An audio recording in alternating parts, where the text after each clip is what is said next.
You're alone at night, a creak in the floorboards, but there's no one else in the house. What if I told you there's something that's been watching you, something you can't see, but it's there? This isn't your average ghost story. This is about a family who moved into what they thought was their dream home, only to discover that this house had a secret, a dark, horrifying secret that no one could ever have prepared them for. They weren't just haunted by a spirit, they were stalked by something far more terrifying, something that defied every explanation they could come up with. Their lives quickly spiraled into a nightmare. Let's start at the beginning. It was a quiet suburban neighborhood, a picture-perfect setting for the Johnson family to start their new life. They had 2 kids, a dog, and a white picket fence that framed the house beautifully.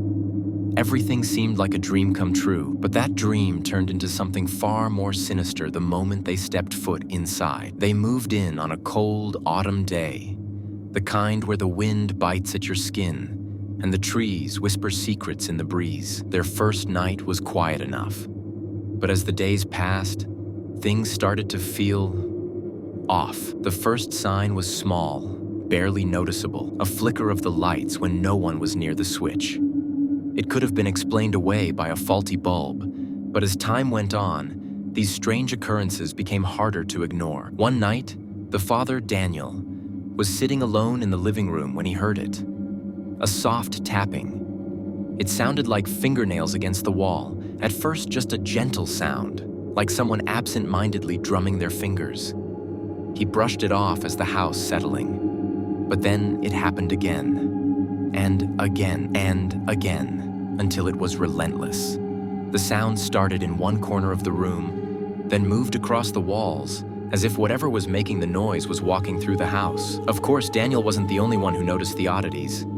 His daughter, Emily, came to him one night in a panic, saying she had seen someone standing at the foot of her bed, a dark figure. She said it was tall, its face hidden in shadow, and it watched her every night. Naturally, Daniel chalked it up to her imagination, but when his wife, Lisa, started hearing whispers at night, it became impossible to ignore. Things took a darker turn one evening when Emily disappeared from her room without a trace.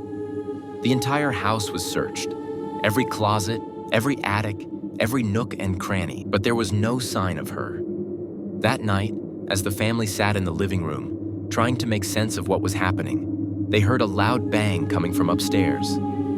It was Emily's voice, faint and trembling, calling for help. But when they rushed upstairs, Emily was nowhere to be found. Instead, the room was freezing cold, and the bed was made as if no one had slept in it. That's when they realized whatever was haunting their home wasn't just a spirit, it was something much more terrifying. Something that had the power to manipulate time, to warp reality itself. Daniel, desperate to save his family, began to dig into the history of the house. What he uncovered was a chilling truth. The house had once belonged to a man named Samuel Finch, a notorious occultist who dabbled in dark rituals. It was said that Finch had used the house as a base for his experiments in summoning entities from beyond the grave. Daniel discovered that the house was cursed by the very rituals that had been performed within its walls. Despite their best efforts to leave, the Johnsons couldn't escape. It was as if the house had a grip on them, pulling them back no matter how far they went. And while they never found out exactly what was in that house, one thing was certain: they were never truly alone. The dark figure Emily had seen, the tapping that echoed through the walls, and the whispered voices were all signs of something far darker than any ghost. What happened to the Johnson family? Well, some say they left one night, never to return. Others believe they're still trapped inside that cursed house, lost in the dark corners of time and space, forever running from something they can't see. But the truth remains buried in the walls, waiting for the next family to move in, unaware of the terror that awaits them.